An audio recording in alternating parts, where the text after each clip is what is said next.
It was Christmas Eve, 1914, and all was calm, except for the small detail that Europe was tearing itself apart in what was, at that point, still optimistically called the War to End All Wars.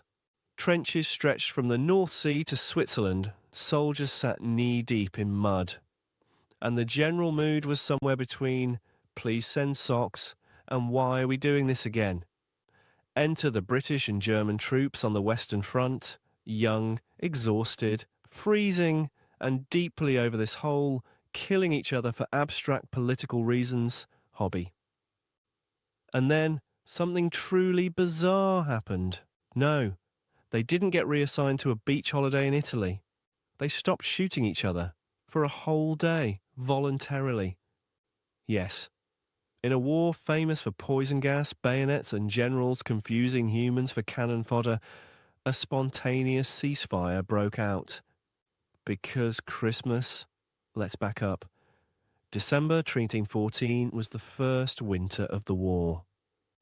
Most soldiers had thought they'd be home by now, possibly by Halloween, definitely by Christmas, and ideally with a shiny medal and a story that made them sound much braver than they actually were.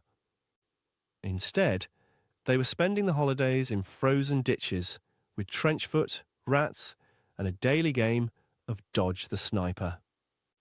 So, on the night before Christmas, in an act of sheer festive insanity, German troops near Ypres started singing. Not war chants or threatening ballads, but Silent Night, in German, which somehow made it sound even more haunting.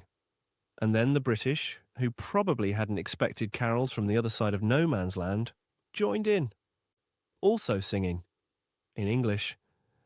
Let's just say it was less battlefield and more weird bilingual talent show.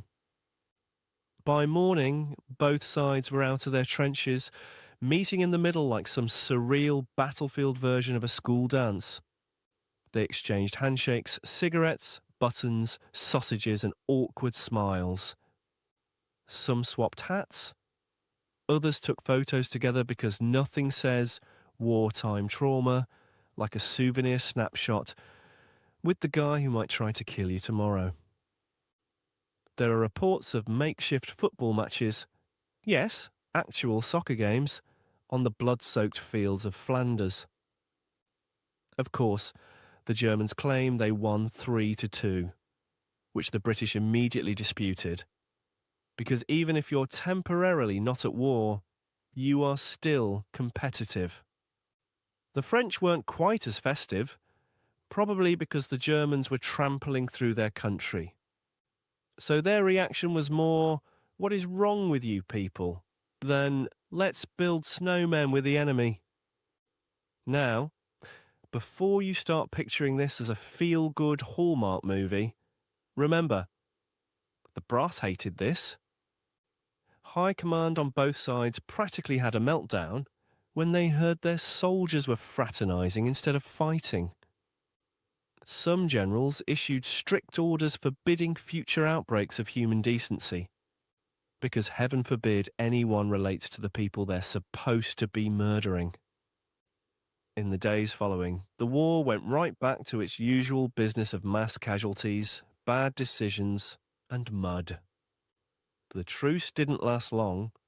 It wasn't repeated the next year. Commanders made sure of that. By 1915, anyone attempting a spontaneous peace break got a stern talking to, or worse. Still, for one surreal moment, amid all the chaos, thousands of men decided that singing "O Come All Ye Faithful" with the enemy was preferable to stabbing them with bayonets. It didn't change the war, it didn't end the violence, but it did prove that, even in the most idiotic of circumstances, humanity occasionally peeks through the madness. And if that isn't the most ironic Christmas story in European history, I don't know what is. Because nothing says holiday spirit like briefly not killing each other in a trench-based meat grinder.